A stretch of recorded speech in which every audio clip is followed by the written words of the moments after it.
Hello everybody. So today we're going to be tying the Pyramid Lake Beetle, a specialty fly used for Pyramid Lake.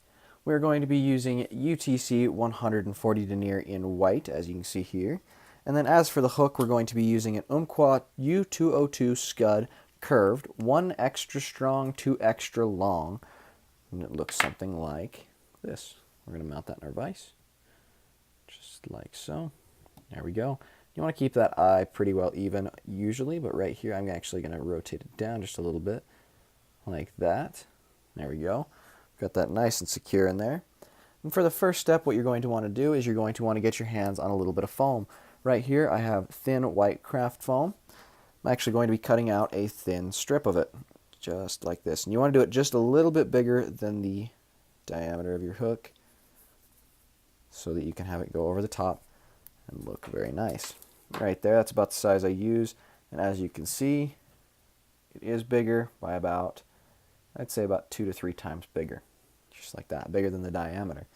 Now what we're going to do to start this off is we're going to begin wraps right here at the start of the hook, or the under the eye.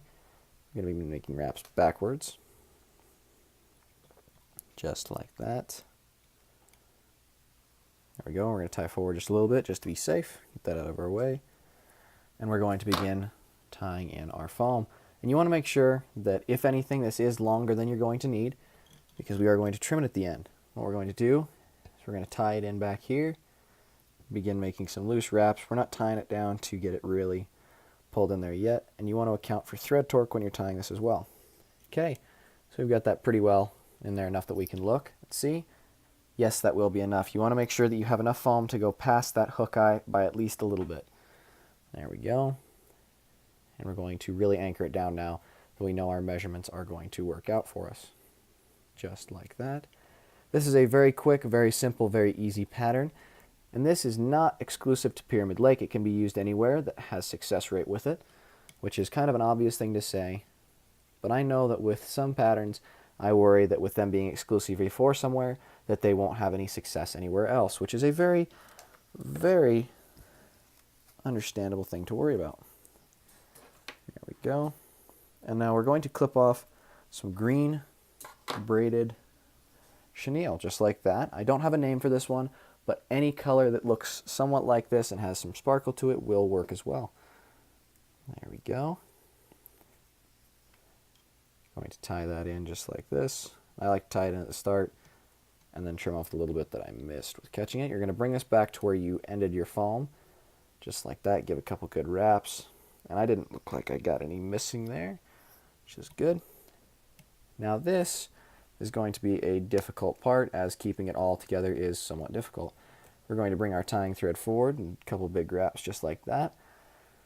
Now we're going to begin making wraps with our chenille. And this is almost like wrapping deer hair or anything that you're doing. You want to make sure you're continuously pushing it back and keeping it as fluffy as you possibly can. You don't want to trap very many fibers. You don't want to have any issues like that. You want to use the most out of your material. Just like that. It's almost like doing a wet hackle, if you would think, on a spay or on any wet fly you're tying. Just like that. We're going to go to almost the entire eye of the hook. We're going to do one more wrap.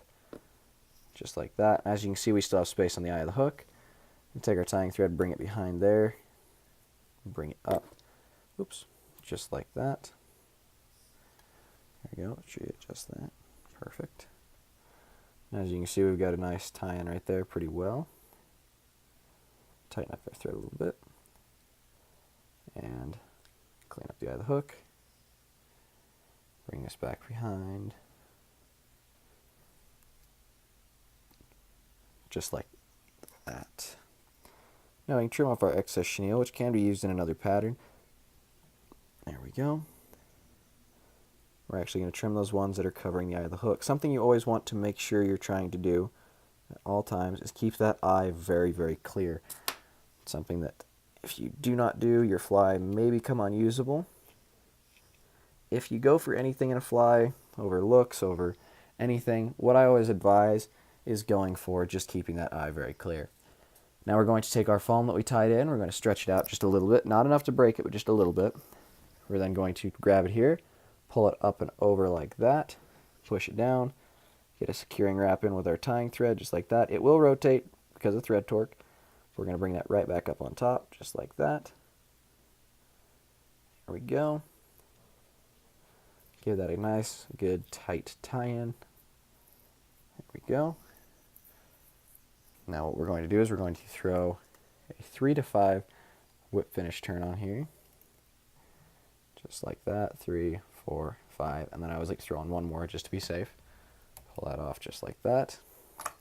We can now cut our tying thread. There we go. And with this pattern, as you can see, we actually do have the option to do a separate type of trim on the front end. This is almost like a popper pattern. A little bit.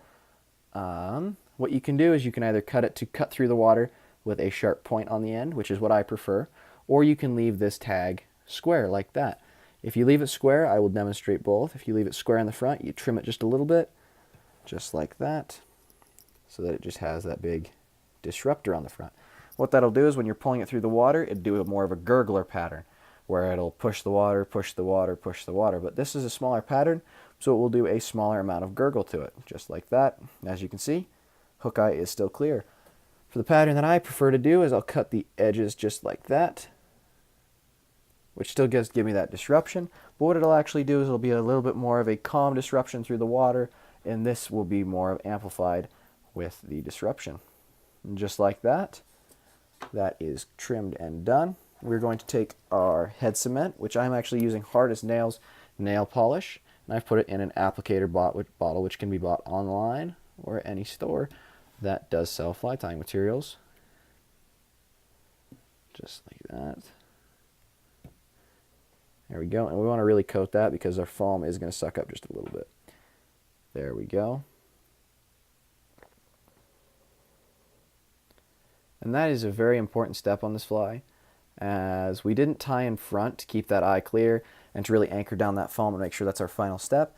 So what that'll do is it'll give us a little bit of an extra powerful, mighty fly on there. There we go. That is what your beetle is going to look like. Looks good. And if you're going for looks on this, what you can actually do is you can take your scissors, trim off the back a little bit, trim down the sides just so they're all even. There we go. There we go. Good looking fly. Should catch a good looking fish. Very cool.